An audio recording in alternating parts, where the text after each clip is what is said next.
तुम्ही पहिल्यांदा मला सांगा, की गायनामध्ये हं. असं मी ऐकलं, की अध्यात्माची खूप मोठी जोड असते. खूप छान प्रश्न आहे रोहन. हां. पहिल्यांदाच मी हा प्रश्न ऐकतेय कोणाकडनं तरी. तेव्हाचा रिएलिटी शो आणि आताचा रिएलिटी शो म्हणजे दर 6 महिन्यांनी वेगवेगळ्या चॅनलला वेगवेगळ्या कॉम्पिटिशन चालू आहेत. त्यामुळे कोण कुठे जिंकतंय हे आपल्याला कधी-कधी लक्षात राहत नाही. मग त्याच्यात स्टँड आउट कसं करायचं? सतत बोलण्यामध्ये पुणे येतंय. आणि काय वाटतं, की पुण्याने खूप दिलंय, की मुंबईने दिलंय? नाही बाबा. कारण का इथे खूप अस्वस्थ करणारे क्षण पण येतात. हं. की जिथे तुम्हाला कळतं की नाहीये, हे वातावरण बरोबर नाहीये. फॉर एक्झाम्पल किंवा इथे मी ही गोष्ट नाही करू शकत एथिकली. धुंद होते शब्द सारे, धुंद होत्या भावना, वाऱ्या संगे वाहता त्या फुलापाशी थांबना. नमस्कार, मी रोहन नरवलकर. इसाब निधी चॅनलच्या छापा गाठा या कार्यक्रमात तुम्हा सर्व रसिक प्रेक्षकांचं अगदी मनापासून स्वागत करतो. आत्तापर्यंत छापा गाठाला आणि इसाब निधीला तुम्ही भरभरून प्रतिसाद दिलात. आत्तापर्यंत तुमच्या भेटीला अनेक नेते, अभिनेते, बिझनेसमॅन, पॉलिटिशियन्स, त्याच्याबरोबर खूप सारे पत्रकार तुमच्या भेटीला आले. त्यांचे विचार तुम्ही ऐकलेत. तुम्हाला सतत आम्हाला जे कमेंटमध्ये एक शब्द येतो, की कोणतरी असं व्यक्तिमत्व बोलवा जे गायनाच्या क्षेत्रामध्ये आहे, ज्यांनी गायनामध्ये एक कुठलंतरी नाव केलेलं आहे. असं एक व्यक्तिमत्व महाराष्ट्रामध्ये आहे, की सतत तिची गाणी आपण ऐकतो. तिच्या गाण्याने आपल्यालाच नाही, महाराष्ट्रालाच नाही तर भारताला भुरळ पडलेली आहे. असं व्यक्तिमत्व आज आपल्या जवळ आलंय, आपल्या भेटीला आलंय, आपले विचार सांगायला आलंय. ते म्हणजे बेला शेंडे मॅडम. नमस्कार बेलाजी. नमस्कार रोहन. इसाब निधीच्या छापागाटामध्ये तुमचं मी मनापासून स्वागत करतो. Thank you so much. मला खूप छान वाटतंय फायनली आपण भेटतोय. फायनली भेटतोय, कारण की इतक्या व्यस्त शेड्यूल असतं हो, तुमचं हो. आणि त्याच्यामध्ये वेळ काढणं म्हणजे हल्लीच्या हो, काळामध्ये आपण 2-3 तारखा ठरवल्या आणि ते काही झालंच नाही. झालं नाही. त्यामुळे त्यामुळे आज मला खूप आनंद होतोय. तुम्हाला सर्वात पहिल्यांदा मी एक छोटंसं गिफ्ट देतो. दळण नावाचा ब्रँड आहे मॅम, बरं. जो कणकवलीमध्ये लता कदम म्हणून बरं. करतात, ज्याच्यामध्ये कुळीत पीठ, त्याच्यानंतर मिरची किती पूड, छान. हो, असं एक वड्याचं वा, पीठ, वा, असं वा. एक ते छोटंसं त्यांनी हे तुम्हाला दिलेलं आहे. वा, आणि मला किचन मध्ये असण्याची आवड असल्यामुळे हे तुम्हाला छान नक्की आहे. आवडेल. आता इसाब निधीकडनं एक छोटंसं गिफ्ट. Thank you so much. मला मॅम, सगळ्यात पहिली गोष्ट म्हणजे तुम्ही आज इतके वर्ष या क्षेत्रामध्ये आहात. खूप वेळेला अप डाऊन्स आले असतील आयुष्यामध्ये आणि नेहमीच असं काय आपण म्हणजे असं म्हणतात, की लता मंगेशकरांना खूप वेळेला डाऊनफॉल कमी त्यांनी पाहिला, असं खूप वेळेला मी ऐकलंय. पण तुमच्या आयुष्यामध्ये असे अपडाऊन्स किती वेळा आले आणि तो असा एखादा डाऊनफॉल आठवतो का पहिल्यांदा? कारण सुरुवात आपण तिथूनच करूया आणि मग तुम्ही तो अप कसा केलात? मला वाटतं डाऊनफॉल येणं हे फार स्वाभाविक गोष्ट आहे आणि प्रत्येक कलाकाराच्या बाबतीत हे होतंच ना. आणि ते अप्स अँड डाऊन्स यावेत ना, त्याच्याने तुम्ही अजून प्रगल्भ होता, एक आर्टिस्ट म्हणून समृद्ध होता, एक माणूस म्हणून समृद्ध होता आणि ते फार गरजेचं आहे. आणि फेल्युअर्स आणि सक्सेस या दोन्ही गोष्टी तुम्हाला खूप काही शिकवून जातात. आणि असे डाऊनफॉल्स माझ्या बाबतीत पण खूप वेळा येऊन गेलेत. जिथे मनासारखं काम मिळत नाही किंवा मनासारखी एखादी गोष्ट घडत नाही. पण तिथे तुमचा कस लागतो एक माणूस म्हणून. ओके. सर्वात जास्त, की कुठेही खचून न जाणं किंवा तुमच्यातली जिद्द, तुमच्यातली पॅशन, कामातली ऑनेस्टी आणि मेहनत या सगळ्या गोष्टींचा पाठिंबा जर असेल, तुम्ही या मार्गाने चालत असाल, तर प्रत्येक गोष्ट कशाप्रकारे घ्यायची. मग जरी एक थोडासा काय म्हणतो आपण, अशी गोष्ट झाली की तुमच्या मनाप्रमाणे नाही झाली असं म्हणेन मी, तर तुम्हाला त्याच्यात खूप बळ मिळतं. तुमच्या काय म्हणतो, तुमच्या संस्कारांचं बळ असतं ते, तुमच्या ऑनेस्टीचं बळ असतं, तुमच्या मेहनतीचं बळ असतं. आणि काय म्हणतो आपण, we always look forward to the other side. तर तशाच प्रकारे मी कायम आयुष्याकडे बघत आली आहे. आणि मग तो सक्सेस असेल तरी पण तो कसा डोक्यात नाही जाऊ द्यायचा, तो कायम डोकं खांद्यावर पाहिजे. आणि ह्या संस्कारातनं मी वाढलेले. तर त्यामुळे या सगळ्या गोष्टींचा एक काय म्हणतो उपयोग मला प्रत्येक सिच्युएशनमध्ये, आयुष्याच्या प्रत्येक दिवसामध्ये होतो.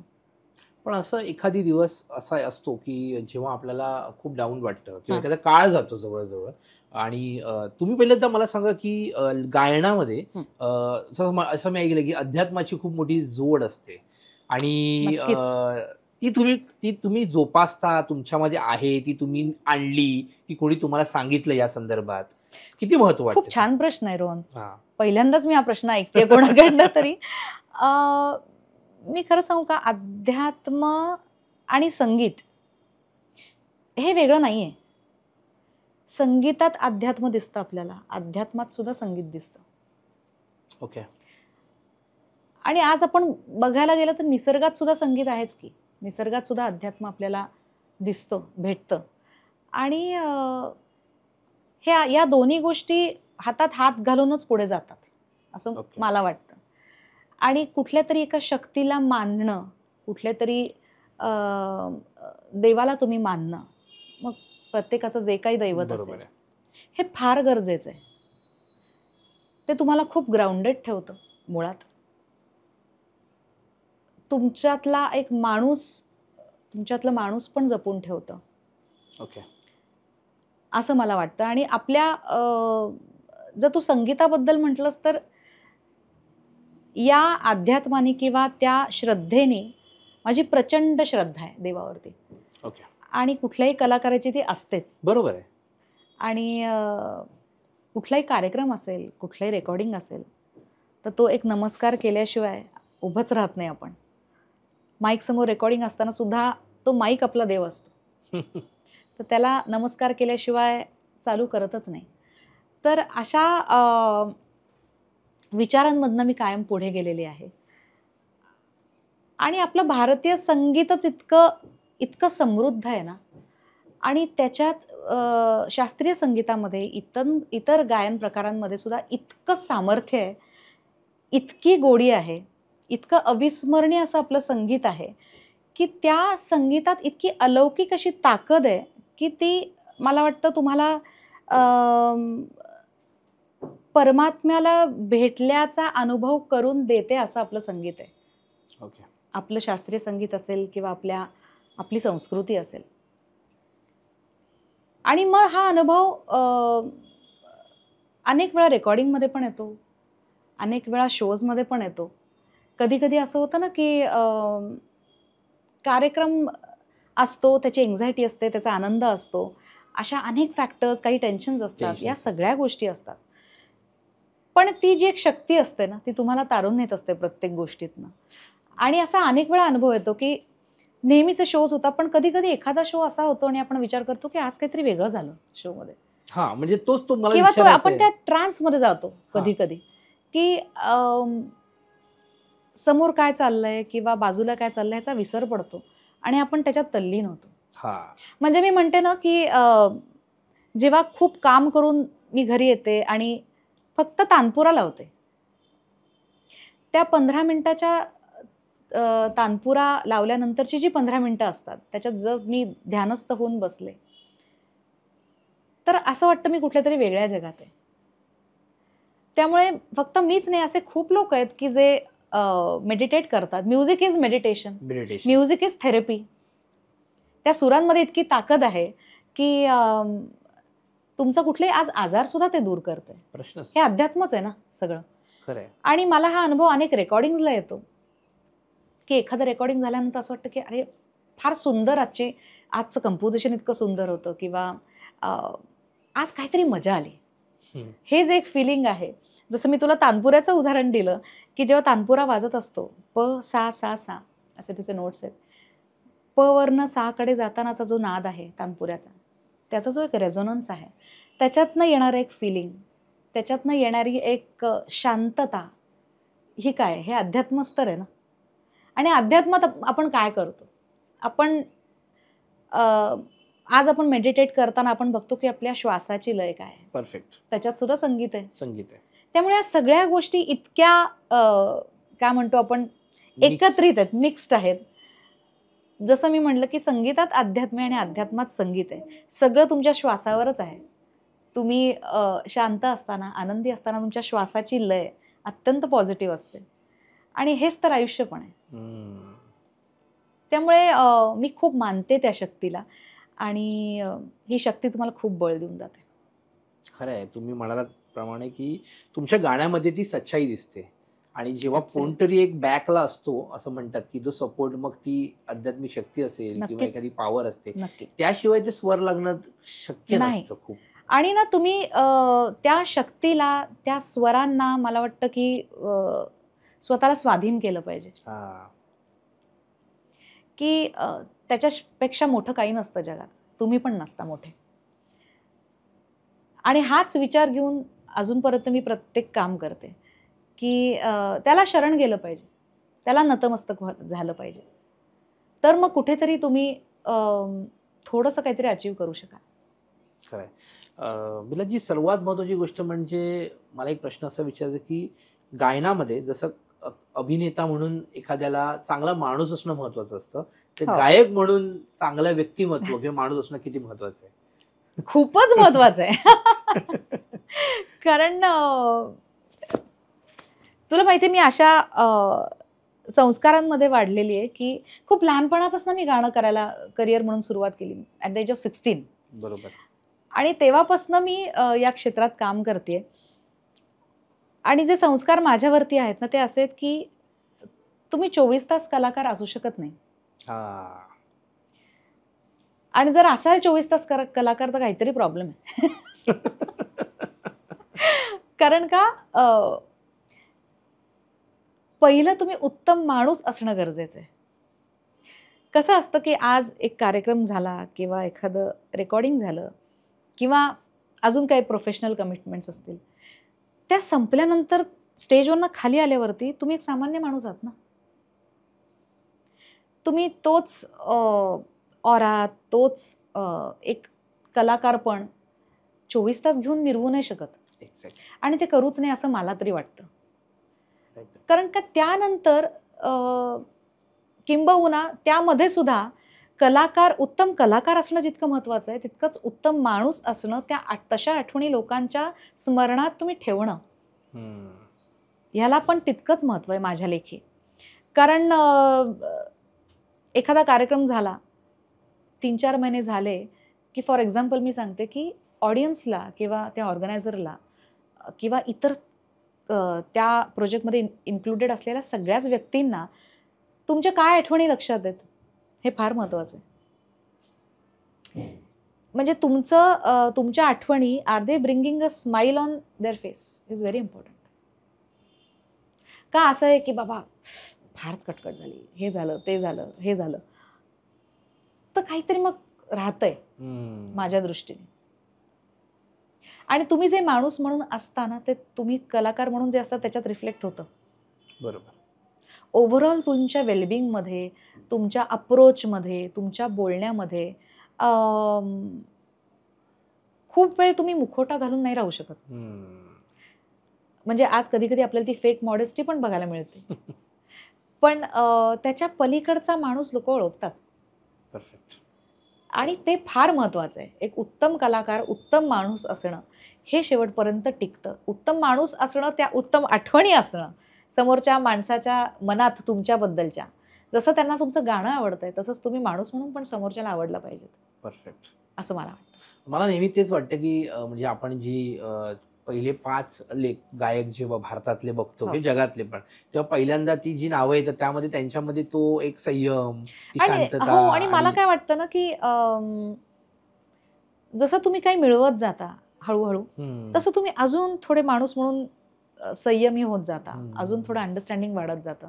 अजून तुम्ही काय म्हणता हंबल होत जाता. हं. आणि हीच तर प्रोसेस आहे ना. खूप काही मिळत गेल्यानंतर तुम्ही जर ॲरोगंट झालात, तुम्ही जर हं. वेगळ्या पद्धतीने वागायला लागलात, तर ते तुम्हाला कुठेतरी ती गोष्ट खालीच घेऊन येणार आहे. कारण का जसं आपण मगाशी म्हटलो ते अप्स एंड डाउन्स कोणी सतत अपसवर राहणारच नाहीये. नाहीये. कुठला तरी डाउनफॉल कधीतरी येणारच आहे, हे पहिलं ॲक्सेप्ट केलं पाहिजे. खरं आहे. आणि मग तुम्ही जर माणूस म्हणून सॉर्टेड असाल ना काही गोष्टींमध्ये, तर ती ताकद तुम्हाला त्यातनं मिळतेच. एक्झॅक्टली. तरी सगळ्यात महत्त्वाचा प्रश्न तुमच्या एवढी आज जवळ-जवळ मी आज किती वर्ष तुम्ही आज इंडस्ट्रीमध्ये जवळ-जवळ आता मी 26वं वर्ष आहे 26 माझं. वर्ष झाले. या 26 वर्षा काळात मी जेव्हा असं जस्ट एक Wikipediaवर वाचत होतो, की एक एक काही वर्ष अशी होती की फक्त तुमची गाणी होती, हो. म्हणजे खूप, म्हणजे मी म्हणजे आय थिंक 15 ऍब्सोल्युट. बरोबर, धोरण हो, चुकत हो, नसेल, म्हणजे हो. असं वाटतं खूप की वर्ष. ती वरतीच गाणी आम्ही ऐकत होतो सतत. आणि मग कधीतरी ती कमी पण होतात, काहीतरी हो, जास्त होत असतात. डेफिनेटली. तर एवढ्या वर्षामध्ये एक तर मला 2 प्रश्न आहेत. पहिलं गाणं जे तुम्ही गायलं होतं ते हम्म, हम्म. आठवतं का? आणि त्या म्हणजे रेकॉर्डिंग केलं असेल ते गाणं. दुसरी गोष्ट, जेव्हा आपण एक यशाच्या टिपेवर असतो, म्हणजे म्हणतो ना ब्रेक इव्हन पॉइंट असतो, नंतर कधी थोडं डाऊन येतो, परत आपण अप जातो. तर तो काळ कसा वाटायचा? म्हणजे आपल्याला ओळखायला लागतात 50 आणि कधी ओळखायला लागली लोक? हे 2-3 प्रश्न एकमेकाला मिक्स बापरे. आहेत. पहिला प्रश्न, तुम्हाला पहिली गोष्ट म्हणजे तो पहिलं गाणं आठवतं का जे तुम्ही ते गायलं होतं, किंवा ती रेकॉर्डिंग जे लहानपणी गायलं होतं की? अ, आता याला 2 उत्तर आहेत हा, खरं तर. हा. एक म्हणजे माझं स्वतःचं पहिलं गाणं हे वयाच्या 16व्या वर्षी मला मिळालं. ओके. मी एक कॉम्पिटिशन जिंकले होते. हम्म. आणि त्या कॉम्पिटिशन मधला एक भाग असा होता की तुम्हाला एक नवीन कंपोजिशन दिलं जाईल आणि ते तुम्ही ॲज अ प्लेबॅक सिंगर त्याच्याकडे अप्रोच तुमचा कसा ठेवता, ओके. अशी ती एक राऊंड होती. त्याच्यात ते मिळालेलं मला माझं पहिलं गाणं होतं. ओके. नंतर ते अल्बम स्वरूपात पण बाहेर आलं. That was my first song. Okay. आणि चित्रपटासाठी पहिलं जे पार्श्वगायन मी केलं ते हिंदीमध्ये केलं. ओके, हिंदीमध्ये कुठल्या हिंदीमधनं माझी चित्रपटासाठी? सुरुवात झाली. ते होतं महेश मांजरेकरांची फिल्म होती एहसास. एहसास. एहसास. कुठल्या वर्षीचं आहे? बापरे. महेश मांजरेकरांच्या एहसास. ओके. हो, म्हणजे ती स्पोर्ट्सवर म्हणजे 1900 मधली आहे कधी? जस्ट एक 2001-2 ची असे वगैरे असेल. May be okay. असं काहीतरी त्याच दरम्यान. Okay, sports. मला एक्झॅक्टली नाही आठवत आहे. ओके. पण आणि that was my first playback. Okay. आणि मग त्याच्यानंतर प्लेबॅकचा प्रवास माझा चालू झाला. ओके. सो हे आधीचं जे गाणं मी म्हटलं ते एक प्रायव्हेट सॉन्ग आपण म्हणूया, पण जे कमर्शियलच होतं ऑब्व्हियसली. ओके. तिथनं सुरुवात झाली आणि मग पहिलं हिंदी गायलं प्लेबॅक पहिला ह्याच्यासाठी, हिंदी. playbackसाठी. हो हो. ओके. ओके. आणि मग तो प्रवास चालू झाला. आणि ओके. त्याच्यानंतर मग तेव्हा सोशल मीडिया नव्हतं, बरोबर, काही नव्हतं. काहीच. म्हणजे तुमचं गाणं पटकन लोकांपर्यंत पोहोचेल असं काही नव्हतंच ना. माध्यम नव्हतं, असं बरोबर. कुठलं माध्यम नव्हतं. त्यामुळे त्यावेळेच्या कॅसेट्स बघितलेल्या आहेत. हा. म्हणजे आय थिंक आपली जनरेशन अशी आहे की जिथे कॅसेट्स बघितल्यात, कॅसेट जाणं बघितलंय, मग सीडी आली, सीडीचं बंद होताना बघितलंय, मग पेनड्राईव्ह झाले, आता तेही बंद होताना आपण बघतोय. सो तो काळ सगळा बघितलेला आहे.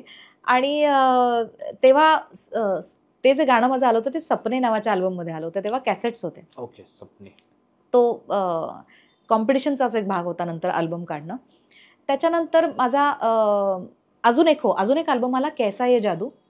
ओके. तो आय थिंक 99 मध्ये होता, 99-2000 ओके. त्याच दरम्यान. आणि मी एहसाससाठी गायले होते. आणि that was the best selling album of that year. Okay. तर तो पण हिंदी अल्बमच होता. ओके. तर तशी ती सुरुवात झाली. मग अनेक मराठी चित्रपट झाले. मग त्यावेळेचे पहिला मराठी चित्रपट, चित्रपट कुठला गेला तुम्ही मग? पहिला मराठी चित्रपट मी खरं सांगू का, त्यावेळेचा काळ असा होता की चित्रपटाचं नाव पण माहित नसायचं ओके. रेकॉर्ड करताना. हो. हो, कारण का चित्रपट पोहोचायचे नाहीत लोकांपर्यंत. आणि आम्ही लिहून घेताना अच्छा नाव काय, नाही अजून नाव ठरायचंय फिल्मचं. आणि तोपर्यंत दुसरं गाणं, तिसरं गाणं हा, झालेलं हा, हा, असेल. हा. ओके. हो.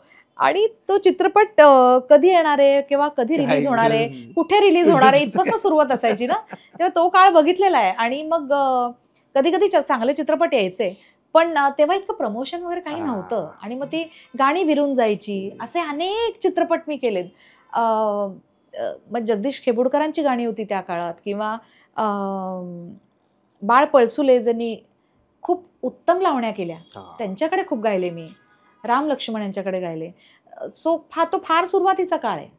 त्याच्यानंतर मग हळूहळू जसा आपला मराठीचा एक सुवर्ण काळ चालू झाला, एक काय म्हणतो उत्तरायण सारखा चित्रपट आला, अप्रतिम चित्रपट. त्याच्यात धुंद होते शब्द सारे. मग हळूहळू एक मराठीचं चित्र बदललं आणि आज तर ते खूपच बदललंय. सो या सगळ्या प्रवासात अप्स अँड डाऊन्स खूप झाले, कारण का त्या काळात मी जिंकल्यानंतर मी स्ट्रगल चालू केला मुंबईमध्ये. ओके. आणि मी येऊन जाऊन करायची पुण्यावरनं. आणि इथे कुठले नातेवाईक नव्हते माझे. गायकाचं स्ट्रगल कसं असतं मला ते विचारायचं आहे. आम्हाला अभिनेत्यांचं नेत्यांचं सगळ्यांचं पण गायकाचं स्ट्रगल असतोच आणि Okay. स्ट्रगलशिवाय मजाच नाही ना. बरोबर. तेव्हा एक्सप्रेस हायवे पण नव्हता. ओके. मी तेव्हाची गोष्ट तुला मी सांगते की येऊन जाऊन खूप वेळ लागायचा वगैरे. आणि एक काळानंतर असं होतं की जस्ट एक्सप्रेस वे चालू झालाय पण अरे बापरे जायचं का त्या एक्सप्रेस वेनी वगैरे असं सगळं होतं ना की खूप गोष्टी ऐकायचो आपण. आणि तेव्हा आई आणि मी अपडाऊन करायचो. म्हणजे लिटरली एक दिवसासाठी पण मी अपडाऊन केलंय की जायचं काम करायचं रात्री परत यायचं परत दुसऱ्या दिवशी जायचं. किंवा असंही आपल्या क्षेत्रात खूप वेळा होतं की तुम्ही गेलायत आणि असं कळतं की नाही काम कॅन्सल झालंय की तसंच परत यायचं परत त्याच कामासाठी दुसऱ्या दिवशी जायचं. असं झालंय तुमच्या? हो हो हो असं खूप वेळा झालंय. आणि म्हणजे त्यावेळेच्या सगळ्या ट्रेन्स ज्या व्हाया पुणे जातात मग त्या साऊथच्या असतील किंवा हैदराबाद एक्सप्रेस किंवा आपल्या पुणे मुंबई तर सगळ्याच किंवा बसेस ज्या व्हाया पुणे जातात त्याचे सगळे स्टॉप्स कुठे आहेत त्याची वेळ काय आहे मग तेली गलीमध्ये त्याचा स्टॉप आहे असं सगळं माहीत असायचं. मग तिथे जायचं तिथे खूप वेळा असं व्हायचं की आता थांबायचं कुठे मग तिथे जायचं 2-3 तास तिथेच बसायचं. त्यामुळे त्या लोकांना पण आम्ही माहीत झालो होतो पुण्यावर नाही येतात. हा तर त्यामुळे असा स्ट्रगल केलेला आहे. किंवा अनेक वेळा असंही केलं की मला तर एक गोष्ट आठवते मी ऑन द वे मुंबईला होते आणि बसनीच चालले होते कुठल्या तरी आणि लोणावळ्याचा जो आपला स्टॉप असतो ना त्याच्यात जस्ट अलीकडे आणि तेव्हा एक्सप्रेस वे चालू झाला होता. आणि ऑन द वे मला मोबाईलला फोन आला की नाही आजचं काम कॅन्सल आहे. तर म्हणलं आता आपण अशा ठिकाणी आहोत की तिथे पुढे मुंबईला जाणं काहीच पॉईंट नाही आहे. मग आम्ही बस थांबवली फक्त रस्ता ओलांडून त्या बाजूला उभे राहिलो. मग तिकडची येणारी जी बस होती ती घेतली परत पुण्याला गेलो आणि नेक्स्ट डे परत पहाटे उद्या कामे म्हणून आलो. सो आणि त्याच्यानंतर मग अनेक असे काही ओळखीचे लोक होते ते म्हणले की नाही तुम्ही आमच्याकडे येऊन राहा. मग चेंबूरला मी काही आमचे स्नेही होते तर त्यांच्याकडे 4-4 दिवस राहायचं 5-5 दिवस राहायचं पण ते कुठेतरी एक ऑकवर्डनेस आपल्याला असतो की असं कसं राहणार आपण किंवा आणि आपली शेड्यूल्स अशी असतात ना की कधी जायचं कधी यायचं किंवा कधी काम चालू होईल अशा प्रकारे तो स्ट्रगल होता की 4-4 तास जाऊन बसणं किंवा आपलं गाणं ऐकवणं हे सगळं होतं. तर मग हळूहळू करत की नाही आता आपली एक जागा आपण भाड्याने का होईना घेतली पाहिजे. मग मी शिफ्ट झाले अंधेरीमध्ये. आणि मग त्या घरात मी खूप वर्ष काढली खूप. आणि मग तो स्ट्रगल खूप होता म्हणजे काय म्हणतो आणि तो मानसिक स्ट्रगल पण असतो. फक्त त्या आपल्या जागेचा स्ट्रगल किंवा असा नसतो तर ती एक त्या वयात तो मानसिक स्ट्रगल खूप जास्त असतो की आपण अनेक असे ओकेजन्स मिस करतो. अनेक घरची फंक्शन्स अनेक आपल्या मित्रमैत्रिणींची लग्न फंक्शन्स हे सगळं मिस करत असतो. पण आपण कुठेतरी काहीतरी करायला आलो असतो. ते एक ध्येय वेडे आपण म्हणतो तसं कुठेतरी असतं. पण I always make it a point जसं आपण मगाशी म्हणलो की हे सगळं झाल्यानंतर तुम्ही बाकीच्या गोष्टी पण कशा जपता ह्याच्याकडे पण मी खूप जास्त लक्ष दिलं की आपली माणसं आपल्याबरोबर सतत असली पाहिजे तर त्या यशाचा आनंद आहे. तर ते यश आपण खऱ्या अर्थाने एन्जॉय करू शकतो. आणि जरी अपयश असेल तरी त्याच्यात ती तुम्हाला तुमच्याबरोबर जी लोक खऱ्या अर्थाने उभी असतात ती तुमची असतात. एक प्रश्न राहिला याच्यामध्ये तो म्हणजे आपल्याला ओळखायला लागलेत माणसं किंवा आता आपलं नाव झालंय किंवा म्हणजे माहितीये की आता हे असं कधी कुठल्या गाण्यानंतर वाटलं आणि कुठलं गाणं रिलीज झाल्यानंतर ते झालं असं कसं वाटलं की नाही आता मला एक खरं सांगू का जेव्हा मी कॉम्पिटिशन जिंकले आता त्या कॉम्पिटिशनचं नाव आपण घ्यायचं नाही घ्यायचं आय डोंट नो. नाही चालू शकतं ना. म्हणजे मी 98ची सारेगामा मेगा फायनल सांगते. 98ची ती मी जिंकले. ती हिंदीमध्ये होती. हिंदीमध्ये. तर ती जिंकल्यानंतर बेसिकली तेव्हापासूनच लोक ओळखायला लागले होते. आणि that was one of a kind competition. खऱ्या अर्थाने एक रियालिटी शो. म्हणजे आपण म्हणायचो ना की महाभारत आणि रामायण चालू असताना रस्त्यावरती कर्फ्यू दिसायचा त्या काळात की सगळे टीव्ही समोर बसलेले असायचे. असंच ह्या कॉम्पिटिशनच्या बाबतीत होतं की जेव्हा त्याचे एपिसोड जायचे टीव्हीला तेव्हा अक्षरशः सामसूम व्हायचे रस्ते की इतके दिग्गज परीक्षक, इतक्या अवघड राऊंड्स, इतक्या अवघड गोष्टी तावून सुलाखून बाहेर निघणं काय असतं हे तिकडून मी शिकले. की तुम्हाला काय करायचं आहे, तुमचं ध्येय काय असलं पाहिजे, या सगळ्या गोष्टी अत्यंत निरखून पारखून बघितल्या जायच्या.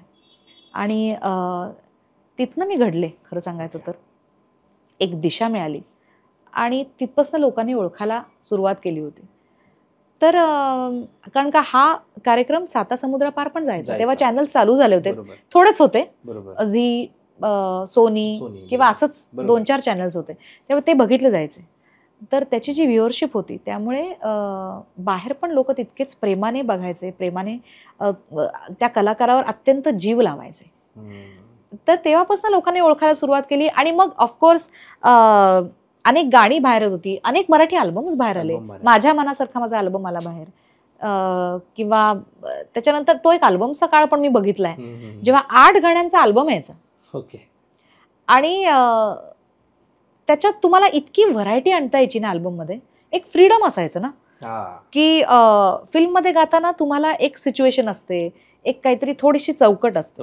अल्बम करताना ते तुम्हाला नसतं, त्याचा फ्रीडम तुम्हाला मिळतो की तुम्ही एक वेगळं गाणं करू शकता, एक काहीतरी एक फोक ठेवू शकता, एक रोमॅन्टिक ठेवू शकता, एक्सपेरिमेंट करू शकता. आता अल्बम्स येत नाहीत, पण अल्बमची एक मजा फार वेगळी होती. मग हिंदीत असेल, मराठीत असेल, अल्बम्स यायचे, त्यातून सुद्धा लोकांनी मला ओळखलं होतं. आणि अल्बम्स खूप आले, मग ते अभंगांचे असतील, रोमॅन्टिक असतील, इतर जॉनरचे असतील. त्यामुळे तेव्हापासून लोक ओळखत होते. मग ऑफकोर्स फिल्ममध्ये उत्तरायण आलं, मग त्याच्यानंतर अनेक गोष्टी आल्या, मग योद्धा अकबर आलं. सो दॅट वॉज त्याचं कंटिन्युएशनच आहे. मला आता रिअलिटी शोवर नाही झालं की तुम्ही रिअलिटी शो होता, तुम्ही पार्टिसिपेंट होता आणि नंतर तुम्ही जज होता. हो. तर तो जो प्रवास होता, तेव्हाचा रिअलिटी शो आणि आताचा रिअलिटी शो, काय वाटतं हा जो आता जो म्हणजे हा थोडं कमर्शियलकडे वळल्यानंतर म्हणजे सगळेच जण करायला लागले आणि मग त्याचे नाविन्य कमी कमी होत गेलं, पण काय फरक जाणवतो आणि कंटेस्टंटमध्ये पण तुम्ही काय फरक जाणवलं तुम्हाला आणि तुम्ही त्यांना काय गोष्ट म्हणजे सांगायला येणाऱ्या पिढीला पण इव्हन? माझ्या मते ना, तेव्हाचा जो एक कॉम्पिटिशन होती, रियालिटी शो होती, आणि आत्ताचं ह्याच्यात आता साम्यच नाही आहे काही. ओके. की मला वाटतं की आता चॅनल्स खूप झालेत, सोशल मीडिया आहे, असे अनेक फॅक्टर्स आहेत, इतक्या कॉम्पिटिशन्स चालू आहेत. म्हणजे दर 6 महिन्यांनी वेगवेगळ्या चॅनलला वेगवेगळ्या कॉम्पिटिशन्स चालू आहेत. त्यामुळे कोण कुठे जिंकतंय हे आपल्याला कधी कधी लक्षात राहत नाही. मग त्याच्यात स्टँड आउट कसं करायचं, तुमच्यात काहीतरी वेगळेपण असेल तर ते स्टँड आउट होईल. बरोबर. कारण या गोष्टीचे पॉझिटिव्स पण आहेत आणि नेगेटिव्स पण आहेत. तर आपण त्याच्यातलं काय घ्यायचंय हे त्या पार्टिसिपंटनी, त्या स्पर्धकाने ठरवणं खूप गरजेचं आहे, त्याच्या आईवडिलांनी ठरवणं खूप गरजेचं आहे की आपण इथे का आलोय, आपण इथे कशासाठी आलोय.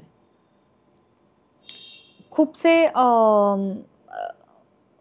वेळेला असंही बघायला मिळतं की अच्छा ठीक आहे, या कॉम्पिटिशनमध्ये आपण नाही जिंकलो, 6 महिन्यांनी दुसऱ्या कॉम्पिटिशनमध्ये भाग घेतला, त्याच्यात नाही जिंकलो, आपण परत दुसऱ्या ठिकाणी भाग घेतला. पण आपण त्याच्यातनं काय शिकतोय हे फार महत्त्वाचं आहे. जिंकणं हारणं हा मुद्दाच नाही आहे. आज अनेक लोक जे नाही जिंकलेत ते पण आज खूप छान करतायत. So it is not about winning or losing, it's how you take it. तुम्ही त्यातनं काय वेचून पुढे जाताय, तुमचं ध्येय काय. मग तुम्हाला एक परफॉर्मर व्हायचं आहे, तुम्हाला प्लेबॅक सिंगर व्हायचं आहे, या दोन्हीमध्ये पण खूप फरक आहे. बरोबर. तर हे व्हायचं आहे का तुम्हाला अजून काही वेगळं करायचं आहे. आता तर खूपच फॅक्टर्स आहेत त्याच्यात. जसं मी कायम म्हणते की तुम्हाला बरेच वेळा असं असतं की मला गायक व्हायचं आहे माहीत असतं, बरेच लोकांना माहीत असतं की मला फॉर एक्झाम्पल इथे मला जाऊन हे करायचं आहे. बरोबर. हे तर क्लॅरिटी असते, पण काय नाही करायचंय ह्याची क्लॅरिटी अधिक असणं गरजेचं आहे. ओके. की मग तुमचा मार्ग खऱ्या अर्थाने तुम्हाला मिळतो, तो सापडतो. जर कन्फ्युजन असेल ना की नाही बाबा मला कळतच नाहीये मला काय करायचं एक्झॅक्टली, मग तो मार्ग मिळायला वेळ लागतो, त्याच्यावर खाच खळगे खूप जास्त येतात. तुम्ही एक कुठलं तरी ध्येय ठेवलं ना की मला हे करायचं आणि मला इथपर्यंत पोचायचं आहे, तर त्याच्यात अडथळे खूप येतील कदाचित, पण तुम्ही ते इझिली पार करू शकाल अशा मताची मी आहे. की ते बळ तुमच्यात येतं. त्यामुळे काय नाही करायचंय हे पहिलं माहीत असणं गरजेचं आहे. म्हणजे कॉम्पिटिशन्स मध्ये भाग घेताना हल्ली सुद्धा थोडा तो जो भाग आहे तो जरा जास्त प्रमाणात लोकांना हा कळत नाहीये तो मुळात हा काय नको नसायला हवं. की ती एक ऑनगोईंग प्रोसेस आहे ना. हम्म. सक्सेस हा ओव्हरनाईट नाहीये बरोबर. आणि तो मिळाला तरी तो टिकवणं फार अवघड आहे. हम्म. ती कन्सिस्टन्सी टिकवणं, वर्षानुवर्ष टिकवणं हे फार अवघड आहे. मग त्यासाठी तुमचा रियाज, तुमची मेहनत हे फार फार महत्त्वाचं आहे. बाकीच्या गोष्टी फॉलो होतात. तुमची कला उत्तम असेल तर गोष्टी मागे येतात तुमच्या आपोआप. पण बेसिकली तुमची ऑनेस्टी तुमच्या कलेच्या बाबतीत, मेहनत घेण्याची तयारी, एक सतत एक शिकण्याची तयारी, हे असणं खूप खूप खूप इम्पॉर्टंट आहे. आणि हेच आम्ही रियालिटी शोमध्ये पण सांगत असतो की जिंकला नाहीत तर काही हरकत नाही. थोडंसं रडणं पण महत्त्वाचं आहे, गरजेचं आहे. सगळंच खूप ऑन द प्लॅटर नाही मिळणार. बरोबर आहे. त्यासाठी खूप स्ट्रगल आहे. आणि मूळतः तुमचं स्वतःचं अस्तित्व तुम्हाला निर्माण करायचं असेल तर त्यासाठी खूप मोठा स्ट्रगल आहे. तुमची स्वतःची गाणी, तुमचं स्वतःचं एक काय म्हणतात त्याला, संचित हवं असेल पुढे जाऊन, तुमच्या स्वतःचा एक नॉस्टॅल्जिया तुम्हाला क्रिएट करायचा असेल तर खूप मेहनतीची गरज आहे. ते काय म्हणतात त्याला, ते शॉर्टकट नाही आहे कुठे. शॉर्टकट नाही आणि तो कधी घेऊच नाहीये, कारण ते फार शॉर्ट टिकतं. राईट. मी म्हटल्याप्रमाणे 2015 हे वर्ष म्हणजे म्हटलं की आयुष्यात प्रत्येकाचे यावं असं वर्ष तुमच्या आयुष्यात होतं कदाचित. म्हणजे असं आम्हाला बाहेरून दिसताना वाटतं की त्या टायमालाची जी गाणी आली म्हणजे वाजले की 12 किंवा अप्सरा आली की ते सगळी 2010 होतात जवळजवळ. 2010 आणि नंतर तिथपासूनच खरं तर सुरू झालं ते Yes, सगळं. absolutely. हा बरोबर. तर अशा खूप साऱ्या सुपाऱ्या आणि या सगळ्याच गोष्टी मिळायला लागल्या असतील ना.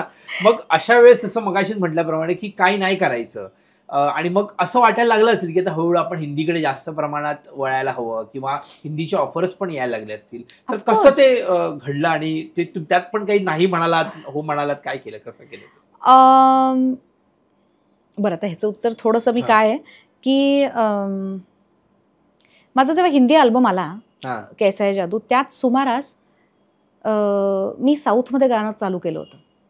म्हणजे साधारण 99, 2000, 2001, 2 ओके. या ह्याच्यापर्यंत मी साऊथमध्ये तमिळ, तेलुगू, कन्नडा तिथे गात होते. सुरुवात केली होती गायनं. आणि तो ब्रेक मला मिळाला होता इलयाराजांच्या मुलामुळे. कार्तिक राजा त्यांचं नाव. आणि मला अगदी तो प्रसंग आठवतोय की जेव्हा कैसा है जादूचंच काहीतरी रेकॉर्डिंग माझं चालू होतं आणि त्या स्टुडिओमध्ये त्याचं पण काहीतरी काम चालू होतं, कार्तिकचं. आणि माझं रेकॉर्डिंग होऊन मी बाहेर आले आणि तोही तिकडनं बाहेर आला आणि तो म्हटला, तुला कुठेतरी बघितलंय. आणि मग मी थोडे वर्ड्स एक्सचेंज केले तर तो म्हणला, अच्छा ओके, आज मी संध्याकाळीच एक गाणं करतोय, तू गातेस का? ओके. तर तेव्हा काहीच माहित नव्हतं ना तेलुगू काय वगैरे, कारण का तेवढं सोशल मीडियाचा काही संबंधच नाही की आपण खूप ऐकतोय असं काही नव्हतं. तर मी म्हणलं की हो चालेल, आज करूया, इतकं मी ते इझिली म्हणले. आणि संध्याकाळी गेल्यावरती मला कळलं की हे तमिळ गाणं आहे. आणि मी म्हणलं बापरे, आता माहितच नाही काहीच नाही. तो म्हणलं we will do one song. तर कुठलंही असू शकतं. तर मग त्यांनी मला ते गाणं शिकवलं आणि त्याचं त्या फिल्मचं नाव होतं ओरू पोन्नू ओरू पैया, वन बॉय वन गर्ल असं त्याचं नाव आहे. मग त्याच्यात ते गाणं रेकॉर्ड झालं आणि तेव्हा मला कळलं की या भाषेची गंमत काय, या भाषेचा लहजा काय, ती कशी अवगत झाली पाहिजे, त्याच्यात काय शोधलं पाहिजे. आणि मग ते गाणं तिकडे खूप हिट झालं. मग त्याच्या वडिलांनी ते ऐकलं, इलयाराजांनी. आणि मग राजा सरांनी मला तिथे गायला बोलवलं. आणि मग तिथपासून तो प्रवास चालू झाला. आणि मग त्याच्यानंतर coming back to your question की त्याच्यानंतर मग साऊथची गाणी चालू होती, मग हिंदी चालू होती. आणि मग त्याच्यानंतर मराठी चालूच होतं, पण ते थोडं थोडं बरोबर. इतकं उदयाला येत नव्हतं बरोबर, तोपर्यंत. बरोबर. आणि मग लोकांना असं वाटलं की नाही ही फारच तिकडे गाते, मग इथे कशी गाईल वगैरे असं काय Okay. म्हणलं, असं काहीच नसतं Okay. म्हणजे. तर मग ऑफकोर्स इथे खूप छान छान गाणी, गाणी. सिरियल्स जोपर्यंत चालू झाल्या Serial होत्या, झाल्या. सिरियलचे टायटल Title ट्रॅक चालू song झाले चालू तेव्हा तर होते. खूप फेमस खूप व्हायची famous टायटल आहे. सॉंग्स. तर तो एक काळ बघितला आणि मग ऑफकोर्स अनेक हिंदी चित्रपट, मग उत्तरायण, मग नटरंग, असं सगळं चालू झालं. मला परत परत उत्तरायण आणि नटरंग बद्दल म्हणजे वाटतं की उत्तरायणमध्ये जे म्हणजे मुळात लिरिक्सच एवढे स्ट्रॉंग आहेत आणि म्हणजे मला असं वाटतं की पूर्ण आयुष्याचा एक प्रत्येकाच्या उत्तरायण जसा असतो तो असा डोळ्यासमोर निघून जातो. पण मला उत्तरायणाच्या सूर्योदय हा पहिला आपण बघूया म्हणजे पूर्वार्ध. तुमच्या आयुष्याचा पूर्वार्ध जो आहे तो मुळात कमी लोकांना माहीत असेल की तुम्ही कसे म्हणजे लहानपणी कुठे होतात आणि कशा पद्धतीने आईबाबांचे संस्कार आणि या सगळ्या गोष्टी किती महत्त्वाच्या असतात आणि आपल्याला त्या दिशेने का वळलात हे थोडंसं आम्हाला ऐकायला आवडेल. माझ्या घरातच गाणं आहे. ओके. म्हणजे माझी आजी श्रीमती कुसुम शेंडे, ओके. म्हणजे किराणा घराण्याची गायिका, ओके. आणि तिने संगीत नाटकांमध्ये पण खूप कामं केली, ओके. खूप. त्याच्यानंतर ती माझी पहिली गुरु. ओके. त्याच्यानंतर मी माझ्या वडिलांकडे शिकले, अजूनही त्यांचं मार्गदर्शन चालू आहे. त्यांच्याकडे मी उपशास्त्रीय, गझल, या या हे सगळे गाणं प्रकार. नंतर माझी मोठी बहीण सावनी, ती पण आज सावनी शास्त्रीय संगीत. संगीतामध्ये she is a well known Well-known singer. singer. आणि त्याच्या व्यतिरिक्त मी रवी दाते यांच्याकडे उर्दू गझलचं मार्गदर्शन घेतलं. ओके. यादवराज फळांकडे काही वर्ष मी क्लासिकलचं मार्गदर्शन घेतलं. ओके. तर बेसिकली माझ्या घरातच गाणं असल्यामुळे एक काय म्हणतो तो प्रवाह घरात होताच ना. मी ते लहानपणापासून बघितलेलं आहे. मग ते नाट्यसंगीत पण ऐकलेलं आहे, शास्त्रीय ऐकलं आहे, उपशास्त्रीय ऐकलंय, फिल्म म्युझिक ऐकलंय, आणि सगळेच गाणं प्रकार हे ऐकले गेले पाहिजेत, हे कायम घरनं सांगितलं गेलं की मग ते क्लासिकल असेल किंवा लावणी असेल, एखादा अभंग असेल, सगळंच ऐकलं पाहिजे आणि सगळ्यातलं वेचता आलं पाहिजे. तर या संस्कारांमधनं मी कायम वाढले. पण तरी सुद्धा फार लहान असताना आपल्याला तेव्हा कुठे कळत होतं की मला गाणंच करायचंय, असं काही नव्हतं. शाळेमध्ये असताना वगैरे नाही, मी शिकायला सुरुवात केली मला वाटतं एक 8-9 असेल मी. ओके. वर्षाची 9 साधारण, तेव्हा मी शिकायला सुरुवात केली. आता हे वय काय असं नाही की तुम्हाला समजावं की मला गाणंच करायचंय. बरोबर. आजकालच्या मुलांना कदाचित ते कळू शकतं. तेव्हा शक्य नव्हतं. पण मला आवडतंय एवढं कळायचं. किंवा आम्ही खूप मोठ्या मोठ्या लोकांचं घरी येणं जाणं होतं, खूप मोठ्या कलाकारांचं घरी येणं जाणं होतं. मग त्यांच्या मैफिली ऐकायच्या जाऊन. तेव्हा मग सवाई असेल किंवा अनेक पुण्यातले नामवंत काय म्हणतो त्याला ऑर्गनायझर्सच्या मैफिली असतील, आम्ही दोघी, माझी बहीण आणि मी, जाऊन ऐकायचो. आणि लोकांना असं वाटायचं की या दोघी इतक्या प्रामाणिकपणे बसतायत ॲट द एज ऑफ 10-12 असं बसतायत आणि 3-3 तासाच्या मैफिली ऐकतात. हे उठून खेळायला पण जात नाहीत दोघी. तर यांना आवड आहे खूप. आणि सावनीचं शिक्षण आधी चालू झालं होतं. बरोबर. आणि मग मी तिचं ऐकायची, ती शिकायची तिच्या गुरूंकडे.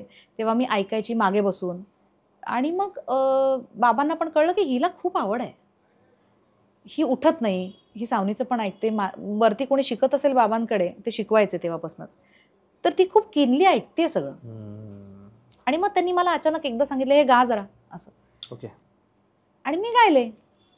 तेव्हा त्यांना कळलं की नाही, हिच्यात आहे, हिच्यामध्ये काय. ते कधी फोर्सिंग नव्हतं की परफेक्ट. गाण्यातच सगळे आहेत म्हणून तू गाणंच कर, करायला पाहिजे. असं काहीच नव्हतं. पण मला वाटतं ते फार स्वाभाविक होतं होणं. आणि मग तो प्रवास माझा घरनंच चालू झाला. आणि मग शिकायला सुरुवात केली. आणि मग माझा पहिला जाहीर कार्यक्रम मला वाटतं मी पुण्यातच केला at the age of 12. Okay. पहिला. तेव्हा ऑब्व्हियसली मी जुनी गाणी गात होते. ओके. कारण तेव्हा स्वतःच्या गाण्यांचा काही प्रश्नच नव्हता. त्यामुळे मी ती गाणी ज्याच्यावर आपण जे संस्कार आपल्यावर होतात गाण्याचे, दीदींचे, आशाताईंचे, ती गाणी गायले होते. आणि मग तो काय म्हणतात त्याला, तो आशीर्वाद तिथनं मिळाला ऑडियन्सचा. 12व्या वर्षी.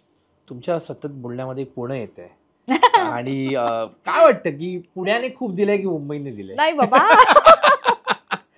पण ऑब्विसली एक आपण जिथे जन्माला येतो आणि हो.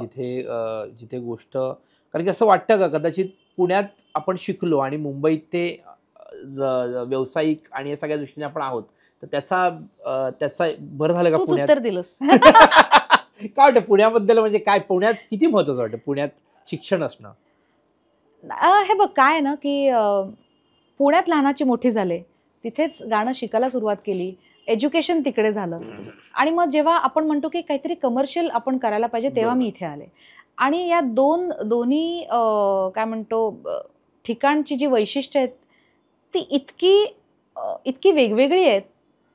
आणि दोन्ही पुणे कलेचं माहेरघर आहे. प्रश्नच नाही. कलासक्त लोक, म्हणजे तिथे असं म्हणतात ना की एखादा कार्यक्रम तर तुमचा तिकडे आवडला तर इतरत्र सगळीकडे सगळीकडे चालणार आवडतं. तो आर्टिस्ट, अशातलं अजूनही हे आहे. आणि मुंबईमध्ये एक तुम्हाला वेग कळतो वेग कळतो. किंवा तुमचं ध्येय कळतं. तुम्हाला इथे काय करायचं आहे, गोष्टी सोप्या नाही आहेत हे कळतं. किती मेहनत करायची हे कळतं. कुठपर्यंत जायचं आहे हे शहर तुम्हाला सगळं शिकवतं.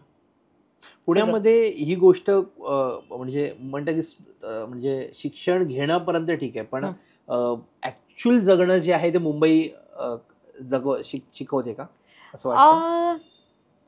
कारण काय मला वाटतं काय की कमर्शियली सगळे इथे हा सेंटर आहे ना मुंबई, म्हणून आपल्याला कदाचित ते जास्त वाटतं. आज आपण कितीतरी आर्टिस्ट आपल्या मराठी इंडस्ट्रीमधले धरले तर अर्ध्याहून अधिक पुण्यातलेच आहेत. बरोबर. आपण जर कुठल्याही ऍक्टिंगमध्ये धरले किंवा गाण्यातले धरले किंवा इतर कुठल्या ह्याच्यातले धरले, आपण खूपसे असे लोक बघतो की ते पुण्यातनंच आलेत. त्यामुळे तिथे एक तुम्हाला थोडासा वेळ मिळतो तुमच्यासाठी. एक मग तो रियाजाचा असेल किंवा इतर कुठल्या गोष्टींमधला असेल. आणि त्याला काय म्हणतो, एक ताऊन सुलाखून बघणं जे असतं ते मुंबई तुम्हाला शिकवतं. ओके. की इथे खूप व्हास्ट आहे. इथे इतक्या प्रमाणात काम चालतं किंवा इथे इतक्या प्रमाणात तुम्हाला गोष्टी बघायला मिळतात. एक वेगळा दृष्टिकोन तुमच्या आयुष्याला मिळतो. हे नक्कीच हे शहर देतं. पण आपलेपणा दोन्हीकडे. तुमचं नाव कोणी ठेवलं बेला? आई बाबा. म्हणजे कुठून आलंय, म्हणजे त्याच्या मागे काय? माहित नाही. बेला हे नाव म्हणजे एक तर शुभ वेळ बेला म्हणजे. ओके. बेला म्हणजे मोगरा. ओके. कुठल्या तरी एका भाषेत बेला म्हणजे व्हायलिन पण आहे, if I am not wrong. Okay. तर इतका छान अर्थ आहे, पण तरी सुद्धा अजून हे नाव अनकॉमन आहे. हा, तेच मी म्हणून म्हटलं, म्हणजे असं इतक्या वर्षांमध्ये एवढ्या वर्षांमध्ये वन ऑफ अ काइंड. त्यामुळे ते नाव खूप आवडलं ऑब्व्हियसली आणि म्हणूनच अर्थात त्यांनी ठेवलं असतं. प्रश्नच नाही.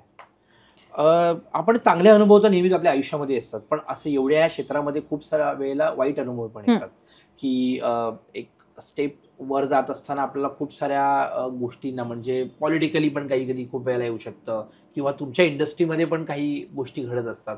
तर असे काही अनुभव तुमच्या वाट्याला आले आहेत का, किंवा काही गोष्टी अशा घडल्या का की ज्या तुम्ही जाणून बुजून त्या टाळल्या किंवा त्यांना शिकवल्या काही गोष्टी लोकांना? असंही झालं असणार डेफिनेट, एवढ्या वर्षा काळामध्ये शक्य नाही ही गोष्ट. तर एखादा असा अनुभव आठवतो का? हो, असे अनुभव नक्की येऊन गेले जिथे एक गोष्ट आपल्याला समजते की आपण कुठल्या एथिक्सनी पुढे जायचंय. Ethics are also very important part of life कलाकारासाठी. कारण जितकी तुमची मेहनत महत्त्वाची आहे, जितकी तुमची साधना महत्त्वाची आहे, तितकंच ह्या गोष्टी सुद्धा फार महत्त्वाच्या आहेत. पुढे कुठल्या पद्धतीने जायचंय याची क्लॅरिटी तुमच्या मनात असणं गरजेचं आहे. कारण का इथे खूप अस्वस्थ करणारे क्षण पण येतात की जिथे तुम्हाला कळतं की नाहीये, हे वातावरण बरोबर नाहीये. फॉर एक्झाम्पल, किंवा इथे मी ही गोष्ट नाही करू शकत एथिकली, मॉरली. आणि या गोष्टीसाठी तुमचं मन फार कणखर असायला लागतं. बरोबर. आणि ते मात्र नक्की आहे माझ्या बाबतीत की बेसिक एथिक्स सोडून आपल्याला नाही काम करायचं किंवा एक मॉरॅलिटी जी आहे ती तोडून नाही करायचं आहे. आपण आपल्या गाण्यावर पुढे जाणार आहोत. हे पहिल्यापासून ठरलेलं होतं की आपण जी मेहनत घेतोय, आपण जे गाणं गाणार आहोत त्याच्यातनंच आजपर्यंत मला काम मिळत गेलं राईट. आणि तेच खूप महत्त्वाचं आहे. असे अनेक क्षण येतात की जिथे मी अशा गोष्टींबद्दल फार कमी बोलते, कारण का ते क्षण बाजूला सारून पुढे जाण्याची एक वृत्ती माझी आहे बरोबर. की ओके, लेट इट बी. आपण त्याच्यावर तुम्हाला त्याचा त्रास होत नाही असं होऊच शकत नाही, कारण कुठलाही कलाकार हा खूप अतिसंवेदनशील असतो. परफेक्ट. पण त्या अतिसंवेदनशीलतेमध्ये तुम्ही कुठले चुकीचे तर निर्णय घेत नाही ना, हे पाहणं खूप गरजेचं आहे. आणि त्यासाठी हा प्रश्न तुम्हाला स्वतःला रोज विचारणं फार गरजेचं आहे की हे मी केलं हे बरोबर आहे का, ह्याला नाही म्हणलंय बरोबर आहे. तुम्हाला तुमची उत्तरं मिळत असतात. तेव्हा त्या एथिक्सनी मी आजपर्यंत पुढे गेले आणि त्याच एथिक्सनी पुढे जाणार आहे. त्यामुळे ज्या गोष्टी असं वाटलं की नाही, ही अप्रिय गोष्ट आहे, जरा ही घडली ती, पण ठीक आहे, इट्स ओके असं म्हणून ती गोष्ट मी बाजूला सारते. असे अनुभव 1-2 वेळा हिंदीत पण आले ओके. किंवा अजून 1-2 ठिकाणी आले. ओके. पण I prefer not to carry forward it. Okay. मग ती अपॉर्च्युनिटी गेली तरी मला त्याचं काही वाटत नाही. Okay, no problem. माझ्या गाण्यावर मला अजून काही मिळेल. तो this is the way I have always been आणि I would always be. Right. तुम्ही आतापर्यंत खूप संगीतकारांबरोबर काम केलंय, तर एकतर हिंदीमधले तुम्हाला आवडलेले संगीतकार जे तुमच्या आवडते आहेत त्यांच्यावर काम करायला नेहमी आवडतं, आणि असा संगीतकार जो अजून काम करायचं त्याच्यावर राहिलाय हिंदीमध्ये खूप आहेत. खूप असतील त्यातले एक, आणि असा एखादा अनुभव की त्याची पद्धतच वेगळी होती आणि आम्ही त्याला असं समजत होते, पण काहीतरी असा निघा, अशा पद्धतीने त्याने पायाकडनं काढून घेतलं, असा एखादा अनुभव? मी खरं सांगू का, हिंदीत काय, मराठीत काय किंवा इतर भाषांमध्ये काय, प्रत्येक भाषेची एक गंमत आहे. बरोबर. प्रत्येक भाषेचा एक लहजा आहे. बरोबर. ट्रीटमेंट वेगळी आहे, अप्रोच वेगळा आहे आणि त्या अप्रोचनी ते गावं लागतं. बरोबर. कुठलंही गाणं समोर आलं की पहिलं मी हेच बघते की ते एकतर भाषा, ऑब्व्हियसली त्याचा अप्रोच आपण काय ठेवला पाहिजे, संगीतकाराचं काय म्हणणं आहे त्याच्यात, फिल्मचं गाणं असेल ऑब्व्हियसली तर इतर अजून काय गोष्टी आहेत त्या फिल्मच्या संदर्भातल्या, आपण सिच्युएशन काय फॉर एक्झाम्पल. बरोबर. आणि जे संगीतकाराला अपेक्षित आहे ते ऑफकोर्स देणं, पण त्याचबरोबर आपण आपलं काय वेगळं करू शकतो ओके, हे शोधणं, हा शोधण्याचा प्रवास कायम चालू राहायला पाहिजे. बरोबर. प्रत्येक गाण्यामध्ये तो आजवर तितक्याच एक्साइटमेंटनी चालू असतो. ओके. प्रत्येक रेकॉर्डिंगला. त्यामुळे असे अनेक संगीतकार आहेत की ज्यांच्याकडे फार वेगवेगळ्या प्रकारचं काम केलेलं आहे आणि ती चॅलेंजेस घ्यायला आवडतं. राईट. मग ती भाषेची चॅलेंजेस असतील किंवा चालीमधली असतील. काही वेळा असं असतं की ते शब्द गाताना एक वेगळं चॅलेंज असतं वेगळ्या भाषांमधलं, की तो शब्द कसा म्हटला गेला पाहिजे, त्याचं रस्व दीर्घ काय, इथपासून सुरुवात होते. त्यामुळे असे अनेक संगीतकार आहेत की ज्यांच्याकडे वेगळ्या प्रकारचं काम केलं. A.R. रहमानजींकडे ऑब्व्हियसली फार वेगळ्या प्रकारचं काम प्रत्येक वेळेला करायला मिळालंय. एक्झॅक्टली. त्यांच्याकडे जायचं होतं पुढे जाऊन. त्यांची कामाची पद्धत एक वेगळी आहे, कशा पद्धतीने काम करतात आणि ते तुम्ही कसं त्यांच्यावर आय थिंक किती गाणी केली तुम्ही त्यांच्यावर? खूप केली. मी 2007 पासून त्यांच्यावर असोसिएटेड आहे. जोधा अकबर त्यांच्याकडे मी काम केलेली पहिली फिल्म आहे. आणि काय प्रोसेस असते त्यांची? प्रोसेस, प्रत्येक गाण्याची प्रोसेस वेगळी आहे त्यांच्याकडे. बरोबर. कारण काहीच ठरलेलं नसतं. ओके. तिथे गेल्यावर चाल कळते, तिथे गेल्यावर इम्प्रोव्हायझेशन्स होतात, तिथे गेल्यावर कुठल्याही वेळेला रेकॉर्डिंग होतं. अनेक वेळा it just gives you the freedom की तुम्ही गा तुम्हाला हवं तसं. मी तुम्हाला सांगितलं आता. ओके. सो तुम्ही गा. त्याच्यातनं ते एडिट करून, हे करून, ते करून, त्यांना जे काय बेस्ट वाटेल, त्यांना एखादी गोष्ट जसं वाटलं, नाही ही नाही, तू आता असं कर, तर त्या प्रकारे आम्ही ते करतो. सो ते काय म्हणतात त्याला, एक एक मैफल असते रेकॉर्डिंग म्हणजे. ओके. 3-4 तास, 5 तास, आणि ती अशी अविरत चालू असते. त्याच्यातनं काय बाहेर येणारे आउटकम ते ऐकल्यानंतर we are just mesmerized every time. हो. सो ही फारच वेगळी पद्धत आहे. ओके. त्याच्या व्यतिरिक्त मी राजा सरांकडे काम केलं, ते खूप मेथॉडिकल आहे, ओके. की हे असंच आहे, ही मात्रा गाण्याची इथेच संपली पाहिजे, हा शब्द इथेच संपला पाहिजे, किंवा हा आलाप एवढाच आहे, त्याच्या पलीकडे 2 मात्रा सुद्धा वाढवू नकोस, किंवा हे गाणं असं असं असंच गेलं पाहिजे, त्यात एक्स्ट्रा काही करू नकोस. ओके. सो असं पण आहे. सो प्रत्येकाची पद्धत वेगळी आहे. वेगळी. काही लोक, आपल्याकडचे अनेक संगीतकार आता इतके सुंदर काम करतायत मराठीमध्ये सुद्धा, प्रत्येकाची पद्धत वेगळी आहे. अजय अतुल बद्दल काय वाटतं? ऑफकोर्स त्यांचं काम वेगळं आहे. त्यांच्याकडे गाताना लावण्या, त्यांचं जे एक काय म्हणतात त्याला, फोकचं जे नॉलेज आहे, नटरंगमध्ये आपल्याला ते बघायला मिळालं, की काय म्हणतो, शब्दांची फेक फोकमधली, किंवा त्याचं प्रिसिशन काय असलं पाहिजे, त्याचा एक उच्चारीकरण कसं असलं पाहिजे, ह्या गोष्टी आहेत. किंवा आत्ताचे आपले सगळेच संगीतकार ज्यांच्याकडे मी गायले, त्या सगळ्यांचीच एक ठसा वेगळा आहे, म्हणूनच तर त्यांची नावं वेगवेगळी आज दिसून येतात ना. So very happy to work with everyone. आपल्याकडे जुने खूप गायक आणि गायिका होऊन गेल्या, तर तुम्ही एखाद्या जेव्हा प्रवासात असता किंवा कुठे कुठे जात असता, तेव्हा आपलं स्वतःचं गाणं सोडून कोणाकोणाची गाणी ऐकता? खूप प्रकारचं म्युझिक ऐकते मी. हॉलिवूड ऐकता तुम्ही? कमी ऐकते, ओके. पण ऐकते. वेस्टर्न काही काही वेळेला आजकाल आपल्या ठिकाणी पण ते आता यायला लागले थोडंसं, त्यामुळे ते आम्ही वेगळ्या प्रकारे ऐकतो. त्याचा अभ्यास वेगळ्या प्रकारे करायला पाहिजे असं वाटतं. ओके. पण त्याचबरोबर ऑफकोर्स ज्यांची गाणी ऐकत आपण मोठे झालो, किशोरदा आहेत, रफी साहेब आहेत, मन्नाडे आहेत, दीदी आहेत, आशाताई आहेत. वेगळ्या जॉनरचं म्हटलं तर आपण मेहदी हसन आहेत, किंवा जगजीत सिंगजी आहेत, चित्रा सिंग आहेत. सेमी क्लासिकलमध्ये निर्मला देवी असेल, शोभा गुरटू आहेत, क्लासिकलमधले अनेक लोक आहेत.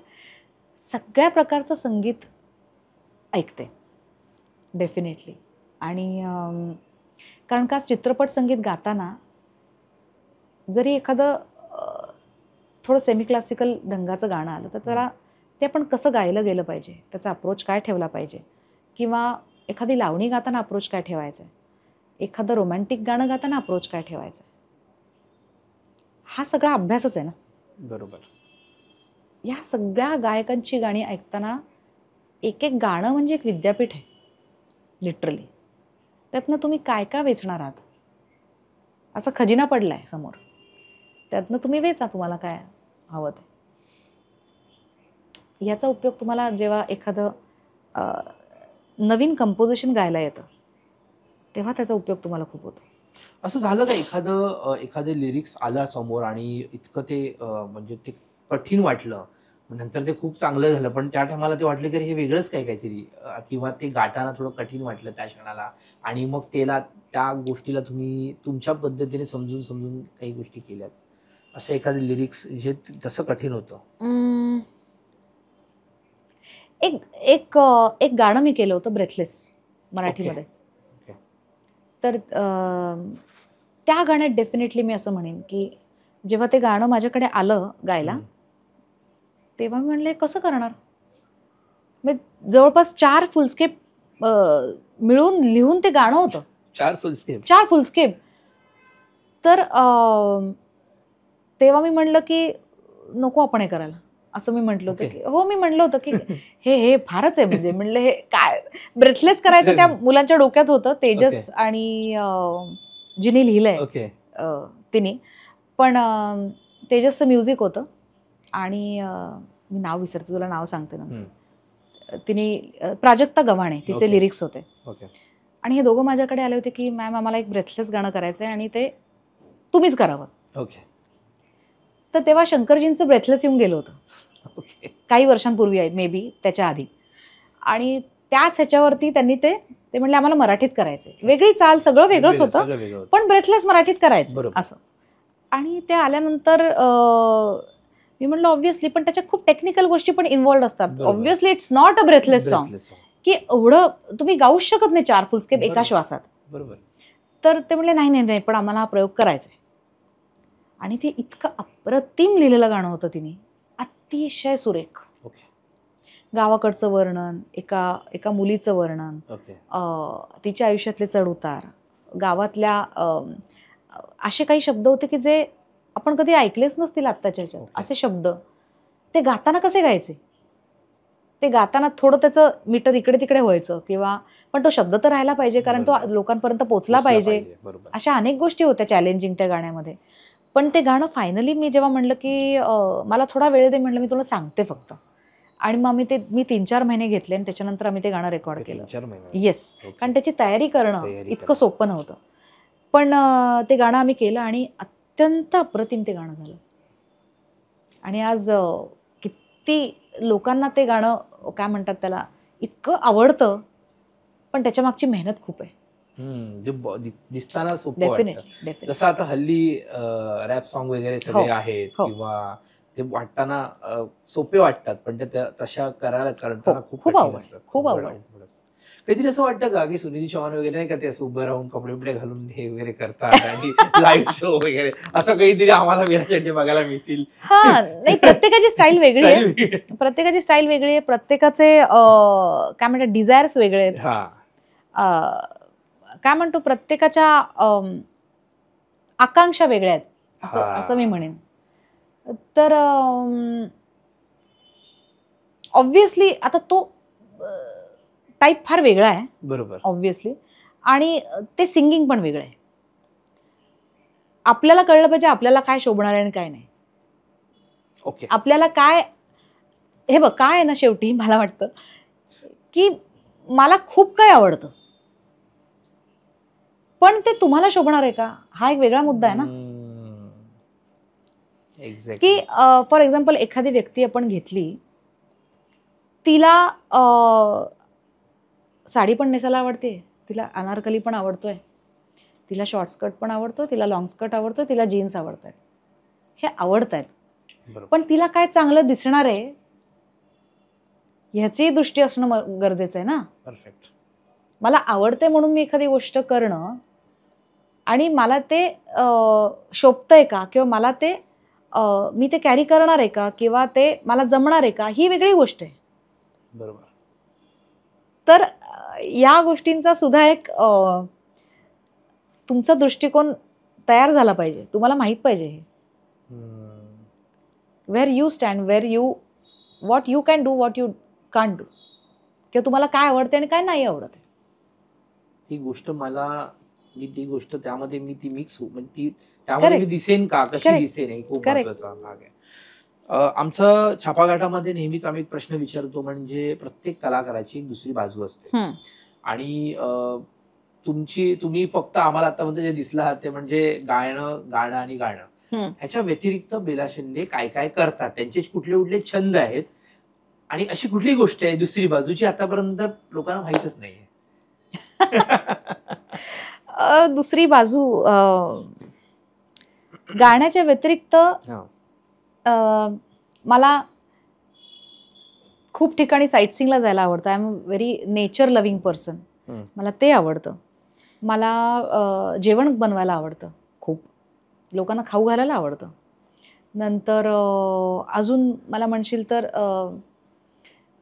एक छोटासा एक वेगळा भाग जिथे तुम्ही मला थोडंसं वेगळं बघाल, तो म्हणजे मी या निमित्ताने सांगते, मानाप मान्य फिल्ममध्ये गाणं तर आहे, पण त्या गाण्यात पण मी आहे. त्यामुळे म्हणजे फर्स्ट टाइम ऍक्टिंग. त्यामुळे त्या गाण्याचा एक भाग, आणि याचं क्रेडिट मी कम्प्लिटली सुबोधला देते, कारण शंकरजी आणि मी दोघंही त्या गाण्यात आहोत. आणि आता आपण असं धरू की हे गाणं रिलीज झालं, म्हणजे झालंच आहे ना, जेव्हा जाईल तेव्हा गाणं प्रचंड लोकांना आवडतंय. आणि या लोकांचे रिॲक्शन्स आहेत आम्हाला बघितल्यानंतर, त्या सुद्धा इतक्या अफाट आहेत, कारण का ते खूप अनएक्सपेक्टेड होतं लोकांना. ऑब्व्हियसली आधी अशा ऑफर्स वगैरे आल्या, पण तेव्हा जमलं नाही, केलं नाही आणि गाण्याकडेच खूप लक्ष बरोबर. आजही आणि ते कायमच राहणार आहे. पण सुबोधनी मला सांगितलं की हे गाणं तुला करायचं, रेकॉर्ड वगैरे झालं आमचं बोलणं. आणि त्याच्यानंतर तो म्हणला की आणि या गाण्यात तू असणारच बरं का, असं तो एक वाक्य बोलून गेला. तर मी त्या वाक्याकडे फारसं लक्षच दिलं नाही खरं तर, कारण का मेन फोकस इथे आहे ना. गाणं करणं. तर मी म्हणलं की बरं ठीक आहे, काही काय वगैरे असं करून मी ते सोडून दिलं. आणि गाणं रेकॉर्ड झाल्यानंतर मग त्याचा मला खरंच फोन आला की हे या तारखा आहेत बरं का शूटिंगच्या. पहिलं म्हणलं हा खरंच सिरियस आहे. आणि मी म्हटलं सुबोध बघ हा, म्हटलं असं असं आहे, तू मला घेतोयस पण काय करायचंय मी, मला म्हणजे गाण्यापेक्षा जास्त टेन्शन म्हणतो ना ते होतं मला. तर सुबोध म्हणलाय मी करतो सगळं. म्हटलं तुला विश्वास आहे ना, मग मी तुझ्या स्वाधीन आहे, काय काय तुला करायचंय. आणि मग आम्ही ते गाणं शूट केलं. वाईला आय थिंक ते शूटिंग झालं आमचं. हो. आणि शंकरजी आणि मी दोघेही त्या गाण्यात आहोत. मग थोड्याशा स्टेप्स, थोडं आता मी काय जास्त सांगत नाही, लोकांनी बघितलेलं असेल ते गाणं. आणि त्याला इतका अप्रतिम रिस्पॉन्स मिळतोय किंवा इतकं प्रेम मिळतंय त्या गोष्टीला, त्याबद्दल जे काय चांगलं आहे ते सगळं सुबोधनी करून घेतलंय. आणि सुभाष नकाशे जो त्याचा कोरिओग्राफर आहे, त्यामुळे खूप मजा आली ते करताना. एक वेगळी बाजू असं म्हणायला हरकत नाही, ती थोडीशी एक्सप्लोअर झाली आणि I am so happy about that. Great यार, ग्रेट. मुळात म्हणजे गायनाबरोबर आता हळूहळू आपण तुम्ही अभिनय म्हणजे डान्सर, अभिनय या क्षेत्राकडे वळतात. त्याबद्दल आम्हाला पण एक म्हणजे ती खरी दुसरी बाजू म्हणायला हरकत नाही. येणाऱ्या पुढच्या 5 वर्षाच्या काळामध्ये तुम्हाला जर माहित असेल की आता संपूर्ण जग बदलतंय, म्हणजे आर्टिफिशियल इंटेलिजन्स येते, टेक्नॉलॉजी एवढी हवी आहे की आता म्हणजे जसं मध्ये आम्ही 2-3 मुलाखती 2-3 गायकांच्या ऐकल्या की लाईव्ह मध्ये गावंच लागत नाहीये, फक्त उभं राहून ऍक्टिंग केली की गाणं बाजूने वाजतंय. किंवा आता जर एआय उद्या रिप्लेस करू शकतं कदाचित, आणि आलंच आहे, म्हणजे उद्या बेला शेंडेनी फक्त एक हे करून दिलं की 10 ठिकाणी बेला शेंडे गाऊ शकते, एवढं सोपं होईल. तर तुम्ही त्याला कशा तयार आहात का ह्या सगळ्या विषयाला घेऊन, आणि त्याचा विचार केलाय का? कारण की आपण अनपेक्षित असणाऱ्या गोष्टी घडणार आहेत पुढच्या 10 वर्षात हे. तर त्यासाठी तुम्ही टेक्नॉलॉजी वाईज काही तयारी करता आहात का, किंवा त्या दिशेने तुमचा प्रवास कसा आहे? हे बघ, टेक्नॉलॉजी जेव्हा एंटर झाली तेव्हापासूनच नवीन काहीतरी घडत आलेलंच आहे वर्षानुवर्ष. मग तेव्हा असं होतं की लाईव्ह म्युझिशियन्स बरोबर रेकॉर्डिंग व्हायची त्या काळात, ते हळूहळू कमी होत गेलं. मग कीबोर्ड कमी होत गेले, मग सगळंच आता सगळं प्रोग्रामडच असतं, एका खोलीमधनं गाणं तयार होऊ शकतं, इथपर्यंत आपण आलो. आता एआय आलंय. एआय बद्दल मला असं वाटतं की it's very early to talk आत्ता, कारण का त्याच्यात खूप इनोव्हेशन्स घडतायत, सतत घडतायत. हे सगळं होईल, पण कुठेतरी मला असं वाटतं की एक ह्युमन टच जो असतो, कधी कधी खूप जुन्या गाण्यांमध्ये आपण जो ऑब्झर्व केलं तर एक ह्युमन एरर पण असतो कुठेतरी. ओके. अगदी सोप्या भाषेत सांगायचं झालं तर एक गाणं जेव्हा 60 म्युझिशियन वाजवत आहेत आणि तिथे एक कंडक्टर आहे, बरोबर, तर तो तुम्हाला टेम्पो देतो ना तो शेवटपर्यंत टिकवण्यासाठी. परफेक्ट. अनेक वेळा थोडासा टेम्पो कमी झालेला आपल्याला जाणवतो गाण्याचा. ते लाईव्ह रेकॉर्डिंग होती, that is human error. Right. तर अशा छोट्या छोट्या गोष्टी त्यावेळेला घडायच्या आणि त्या तरी पण त्याच्यात एक लाईव्हचा फील होता. एक काय म्हणतो त्याला, एक रिअलनेस होता, जसं नाटक करताना असतं. करेक्ट. किंवा आपण लाईव्ह मैफिल जसं करतो, बरोबर, लाईव्ह मैफिल करतो त्याच वेळेला ते सगळं ऐकायला जातं, तोच रिस्पॉन्स त्याच वेळेला तुम्हाला मिळतो. राईट. तर या सगळ्या गोष्टी होत्या, म्हणून त्याच्यात एक सोल होता. राईट. त्यात आत्मा होता. कितीही आता टेक्निकली पुढे गेलं तरी तो आत्मा कसा आणणार तुम्ही एआयने? तो शेवटी त्या आर्टिस्टच्या गळ्यातनच येणार ना. मग ते जे फिलिंग आहे, तो जो सोल मिसिंग आपण म्हणतो, तोच असणार ना, तो सोल मिसिंगच असणार आहे. जेव्हा ह्युमन त्याच्यात एक कनेक्शन असतं तेव्हाच तो सोल येणार ना त्याच्यात. टेक्निकली तुम्ही एखादं गाणं तयार करू शकता एआयने, किंवा शब्द देऊन ते आजकाल करतात लोक, करतात ना. सगळं होतं. म्हणजे लिरिक्स तर आता तुम्ही होतं जस्ट सांगितलं की मला 10 ऑप्शन येतात तुला. संध्याकाळच्या विषयावर तू डिटेल टाक फक्त. डिटेल टाकले की येतं म्हणजे अगदी आहेत. अगदी आणि तसं तू व्हॉइस पण करू हा शकतो म्हणजे त्याच्यात. मला बेला शेंडेंच्या आवाजातलं एखादं हा, गाणं द्या correct, तर तो देऊ शकतो करतो. तेवढं आता.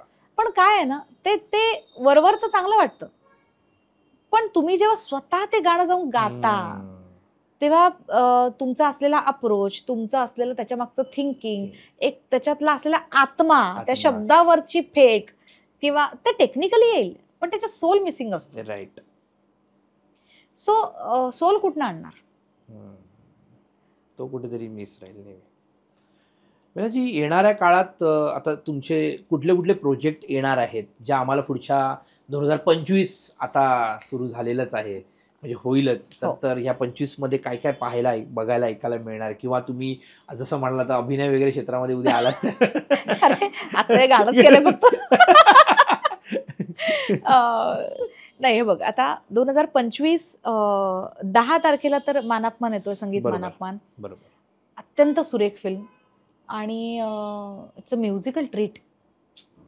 आणि त्यातलं जे माझं गाणं आहे ऋतू वसंत ते ऑलरेडी खूप खूप आवडतंय लोकांना. प्रश्नच नाही. आणि जसं मी म्हणलं की we are part of the song vocally आणि इन द व्हिडिओ, त्यामुळे ते खूप स्पेशल आहे. स्पेशल आहे दोन्ही गोष्टी. ॲब्सोल्युटली स्पेशल आहे. त्यामुळे ती एक एक्साइटमेंट आहे.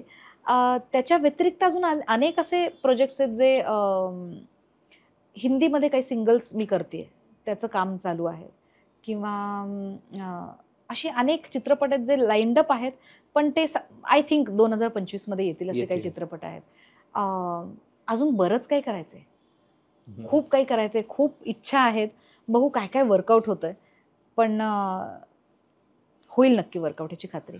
एक फक्त गोष्ट की तुम्ही एक गाणं असं रेकॉर्डिंग केलं होतं की जे तुम्हाला वाटलं की हे खूप हिट होईल पण ते तेवढं नाही चाललं पण ते गाणं सुपर्ब आहे असं कुठलं तुम्हाला आठवतं? असं खूप वेळा होतं. खूप वेळेला? हो हो हो डेफिनेटली होतं. कारण ना व्हॉट आय फील इज की मी कायम हे म्हणत आले की कुठलंही काम करताना, रेकॉर्ड करताना माहित नसतं रे आपल्याला गाण्यात त्याचं नशीब काय असणार आहे गाण्याचं. अनेक वेळा त्या गाण्याचं नशीब चित्रपटावर ठरतं. अनेक वेळा असंही होतं की गाणी चित्रपटाचं नशीब ठरवतात किंवा चित्रपट नाही चालत पण गाणी चालतात. So there are n number of factors. यातलं काय घडणार आहे हे रेकॉर्डिंग करताना तुम्हाला नाही कळत. त्यामुळे प्रत्येक गाण्याला 100% सामोरं जाणं, 100% देणं, नवीन नवीन गोष्टी त्याच्यातनं तुम्हाला शिकायला मिळतात. की मी नेहमी असं म्हणते ना की मैफल असो नाही तर रेकॉर्डिंग असो, प्रत्येक वेळेला काहीतरी नव्यानेच खुदाई करायला लागते. असं नाहीये की तुमचं आधीचं गाणं चाललं म्हणजे पुढचं गाणं चालेल किंवा आधीची मैफल चांगली झाली म्हणजे पुढच्या मैफलीत तुमचं ते गाणं चांगलं होईलच असं नाहीये. It's very unpredictable. त्यामुळे you have to be at it always. दररोज विहीर खोदा, ॲब्सोल्युटली. तर त्यामुळे गाणी कुठली चालतील कुठली नाही चालणार असं वाटतं की काही रेकॉर्ड करताना की अरे हे काय मस्त झालंय गाणं, हे पोचलं लोकांपर्यंत तर सॉलिडच होईल. पण असं वाटतं की अरे रिलीज झालं आणि काहीच नाही झालं गाण्याचं, कोणाला कळलंच नाही किंवा कमी पोचलं. काही लोकांना माहीत असतं, जे तुमचे इतके वर्ष झालेले फॅन्स असतात किंवा ऑडियन्स असतो त्यांना माहीत असतं की अरे हे गाणं ऐकायचं आहे आम्हाला, असंही असतं खूप वेळा. पण अनेक वेळा असंही मी बघितलंय की गाणं रिलीज होऊन 7 वर्ष झालीत, 8 वर्ष झालीत आणि ते पॉप्युलर आत्ता होतंय. हेही आता आपल्याला बघायला मिळतं सोशल मीडियामुळे. एक्झॅक्टली, मी त्याच विषयावर येणार होतो. सोशल मीडिया, तुम्ही सोशल मीडिया कसं हँडल करतात? आणि तुम्ही मुळात आता बघतात की एखादी गोष्ट ट्रोल होणं असेल आणि सगळ्याच गोष्टी आहेत, पण मग तुम्हाला ते आवडतंय सोशल मीडिया हा प्रकार आणि कुठपर्यंत तुम्ही तो जवळ ठेवता आणि किती लांब? सोशल मीडिया आपण कसं घेतो त्याच्यावर आहे. तुम्ही तो त्याचा वापर कशा प्रकारे करताय. ओके. मी जसं मगाशी म्हणलं ना की ही आत्ताची जी सिच्युएशन सगळी आहे ना, जितके पॉझिटिव्ह आहेत तितके निगेटिव्ह आहेत. हे आपल्याला माहीत असणं गरजेचं आहे की नशिबाने असं झालं की मी आतापर्यंत ट्रोल वगैरे कधी झालेलं नाही. बरोबर. Never ever. आणि I always make it a point की मला जितकं लोकांपर्यंत पोचवायच्या आहेत गोष्टी तितक्याच मी पोचवते. बरोबर.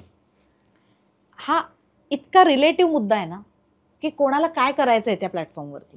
हा खूप रिलेटिव्ह मुद्दा आहे, की एखादा व्यक्ती ते करतोय म्हणजे ते तुम्हाला आवडेलच असं नाहीये, किंवा त्या व्यक्तीला तुम्ही जे करतात ते आवडेल असं नाहीये. सो तो प्रकार फार पर्सनल आणि त्या पर्सनल स्पेसमधला आहे असं वाटतं मला, की कोणाला काय करायचंय. माझ्या बाबतीत मला असं वाटतं, की आपण ठरवलं पाहिजे, की त्याच्यात आपल्याला एक बॉर्डर आपण ठरवून घेतली पाहिजे, की आपल्याला काय टाकायचंय, काय नाही टाकायचंय. I think then you are sorted. खूप गोष्टी अशा आहेत, की ज्या आपल्याला पटत नाहीत, किंवा आपल्याला असं वाटतं, हे काय? पण हे आता आहे, तुम्हाला सामोरं जायचंय त्या गोष्टींना. It's the way you take it. That's what I feel about social media. आता ही कुठल्याही म्हणजे एखाद्या गायिकेची मुलाखत घेत असताना ऑब्व्हियसली असं वाटतं की एक 4 कडवी तरी व्हायलाच हवी. त्याशिवाय त्या त्या म्हणजे ती मैफिल होणं महत्वाचं आहे. कारण की ऑब्व्हियस आम्ही तुम्हाला कुठलं गाणं आता गायला आवडेल 4 कडवी हा महत्वाचा मुद्दा. म्हणजे मुळात मला 2 गोष्टी आहेत. मला तर उत्तरायण ऐकायचंच आहे. मला तर उत्तरायण ऐकायचं म्हणजे आम्हाला किती म्हणजे जेव्हा जेव्हा आम्हाला डिप्रेस वाटतं हां. म्हणजे ते गाणं असं आहे असं मला वाटतं की जेव्हा जेव्हा डिप्रेस वाटतं, जेव्हा असं वाटतं की काहीतरी हरवलंय आयुष्यामध्ये किंवा काहीतरी मिळवायचंय, तेव्हा ते गाणं आम्हाला असं वर नेतं. धुंद होते शब्द अरे सारे. धुंद होते शब्द क्या सारे. बात है. त्या गाण्याची तर आठवण करून दिलीस. इतकं सुंदर गाणं सुंदर आहे. गाणं आहे. अत्यंत सुंदर गाणं आहे. आणि ते फिल्ममध्ये सुद्धा ज्या प्रकारे येतं, आणि ओव्हरऑल फिल्म म्हणजे मुंबई पुण्याच्या एक्सप्रेसला बाहेर पाऊस पडताना ते गाणं लावलं ना तर माणूस Absolutely. हवेत असतो. अगदी अगदी अगदीच. धुंद होतेच्या मी काही ओळी हा. ऐकवते.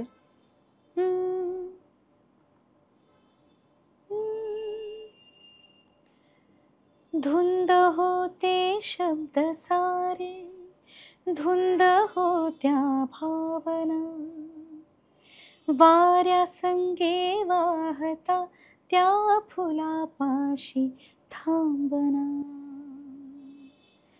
सैर मुली साऱ्या या जगात, रिक्त भाव से परी, कैसे गुंफू गीत है.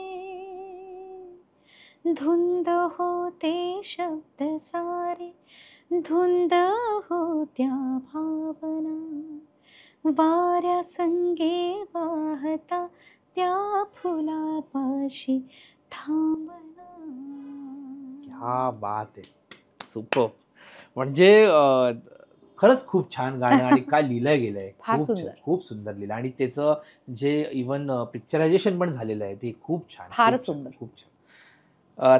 खूप मजा आली तुमच्याबरोबर बोलायलाच. Thank you so much. आणि खरंच म्हणजे संगीत मानापमान खूप चालावा. येस. कारण की मराठी चित्रपट चालणं खूप महत्वाचं आहे सध्या. ऍब्सोल्युटली. आणि लोकांना म्हणजे मी तुम्हाला खरंच तुम्ही स्वतः याच्यामध्ये ऍक्ट पण करतात आणि आहात आणि गाणं पण आहे आणि खूप दिवसांनी संगीत येस. ना चित्रपट येतो आहे. अगदी. आणि तो सुबोध भाऊंनी खूप सुंदर केला देखील आहे. हो. तुम्ही बघितलाय त्यांच्या सगळ्या गोष्टी. तर नक्कीच ह्या चित्रपट 2025 वर्ष मराठी चित्रपटासाठी खूप चांगलं जाईल. अगदी अगदी माझी हीच इच्छा आहे, की उत्तम कंटेंट येतो, उत्तम संगीत येतं, आणि ते लोकांच्या मनाचा ठाव घेतच. उत्तम कंटेंट आणि म्युझिक असलं, की I think that stage on. तशातलंच हा चित्रपट आहे, आणि असेच चित्रपट येत राहूत. एक्झॅक्टली. उत्तम कंटेंट येत राहू, उत्तम म्युझिक येत राहू. म्युझिक. हे फार महत्त्वाचं आहे. कारण का मला वाटतं, की आपला मी कायम असं म्हणते, की कुठलाही देश म्हणला, की आपण त्या देशातलं काय म्हणतो, तर आपण त्याची भाषा, त्याची संस्कृती, आणि त्या संस्कृतीत येते कला, आणि त्या कलेत येतं संगीत. तर ते टिकवून ठेवणं हे कुठल्याही आर्टिस्टची जबाबदारी आहेच, पण श्रोत्यांची सुद्धा तितकीच मोठी जबाबदारी आहे, की ते आपल्या रूट्सला धरून ठेवणं, आपली भाषा, आपलं संगीत अजून लोकांपर्यंत पोहोचवणं, उत्तम कंटेंट लोकांपर्यंत पोहोचवणं, हे आम्ही करतच असतो. पण आणि आय ऑलवेज फील, की त्या त्या पिढीचं जे एक मानसिकता असते ना, ती त्या त्या पिढीच्या संगीतावर पण अवलंबून राहिलेली आहे. एक्झॅक्टली. कायम. थोडं वेगळ्या विषयाकडे गेले, बरोबर. पण तरी मला असं वाटतं, की मला अजून एक फक्त सांगायचं की वय वर्ष 18 ते जो एक 18 ते 29-30 पर्यंत जो हम्म, आहे ना, हम्म. तो कदाचित तरुण जो मराठी आहे हो. तो मुलगा ह्या चित्रपटाकडे ती पिढी वळणं खूप Definitely. महत्वाचं आहे अगदी आणि त्यासाठी काहीतरी आपल्याला करणं अगदीच महत्वाचं आहे. अगदीच अगदीच आणि तीच पिढी कुठेतरी हिंदीकडे किंवा त्या दुसऱ्या गली बॉय आला हा तेव्हा तेव्हा आपल्याला कळलं ना की अशा पद्धतीचं संगीत आहे आणि हो, ते लोकांना हो, अपील हो. झालं. हे बघ आज काय झालं ना, इतकं ग्लोबल झालंय सगळंच हा. आणि जग जवळ आलंय खूप. एक्झॅक्टली. त्यामुळे प्रत्येक प्रकारचं संगीत, मग ते कोरियन म्युझिक असो किंवा वेस्ट अजून कुठलं वेगळ्या भाषेतलं भाषेतलं. म्युझिक असो, वेगळ्या आपल्या इंडियन वेगळ्या भाषेतलं म्युझिक असो, सगळंच खूप जवळ आलंय. ते सगळं घेऊन सुद्धा आपण त्यातला सोल आपल्या भाषेचा इंटॅक्ट कसा ठेवतो, हीच तर गंमत आहे ना. राईट. तर त्यामुळे ती आपल्याकडचे आत्ताचे संगीतकार इतके अफलातून आहेत सगळे, की ते दिसून येतं त्यांच्या संगीतातनं आणि करतात ते. प्रयोग करतात आणि ते प्रयोग करणं सुद्धा गरजेचं आहे. राईट. आणि त्याच्यात जर एक मेलडी असेल, एक कंटेंट उत्तम असेल, तर ते टिकतंच, या मताची मी आहे. खूप थँक्स आणि तुम्ही Thank इथे you. आल्याबद्दल आणि छापाघाटाला वेळ दिल्याबद्दल. Thank you so much. एक ऍक्च्युली आमचे प्रणाम हस्तलिखित आहे. आम्ही हा. ज्या ज्या व्यक्तींना भेटतो हा. त्यांना महाराष्ट्रासाठी हम्म. 1-2 ओळी लिहायच्या असतात. बर. आणि तुम्ही काय संदेश द्याल तुमच्या क्षेत्रातला किंवा त्या निमित्ताने तरुण पिढीला, जे आम्ही एक पुस्तक बनवतोय ज्यातून ज्या ज्या व्यक्तिमत्वाला भेटतो आहोत आम्ही त्यांच्यासाठी, तर तुम्ही हा संदेश ह्यावर लिहावात.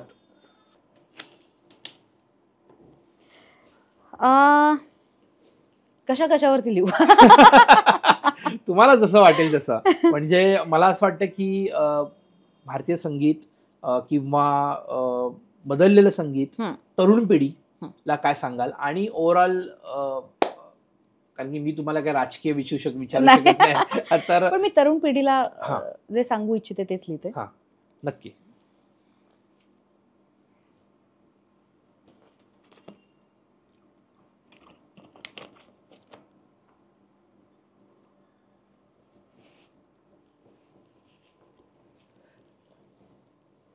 Yes. मी फक्त जस्ट बेला मॅडमने असं लिहिलंय की आजची तरुण पिढी अतिशय बहुआयामी आहे, अत्यंत चोखंदळ, वेगळा विचार करणारी आहे. फक्त आपला फोकस जाऊ देऊ नका, अत्यंत महत्त्वाची गोष्ट. आणि शॉर्टकट नाही आहेत हे लक्षात ठेवून काम करा आणि कामाशी अत्यंत प्रामाणिक राहा. खूप खूप थँक्स मेला मॅम. Thank आणि you. तुम्ही इथे आलात आणि इसाबनीला एवढा वेळ दिला त्याबद्दल Thank खूप you. खूप तुमचं मला आभार. खूप मजा आली. थँक्यू. थँक्यू. तर आज असं एक व्यक्तिमत्व आपल्याला पाहायला, ऐकायला आणि त्यांचे विचार ऐकायला मिळाले. गायनाच्या क्षेत्रात एक वेगळं नाव, एवढी वर्ष काम करून देखील पाय जमिनीवर ठेवून कशा पद्धतीने, प्रामाणिक पद्धतीने, hard work and patience is always page, हा अत्यंत महत्त्वाचं वाक्य त्यांना आयुष्याला लागून आहे. आजही स्वर जसा ढळू देत नाही तसं ते माणूस म्हणून माणुसकी कशी जपायला हवी आणि कशा पद्धतीने काम करायला हवं हे आपल्याला कळलं. येणाऱ्या त्यांच्या संगीत मानापमान या चित्रपटासाठी तुम्ही खूप भरभरून त्याला प्रेम द्या आणि नक्की थिएटरमध्ये जाऊन बघा आणि नक्की त्यांना कळवा. तोपर्यंत इसापनीती बघत राहा, ऐकत राहा. अजून चांगले चांगले विचार आपल्याला पाहायला, ऐकायला, बघायला मिळतील. भेटूया लवकरच नवीन एपिसोडमध्ये. तोपर्यंत गुड बाय. धन्यवाद.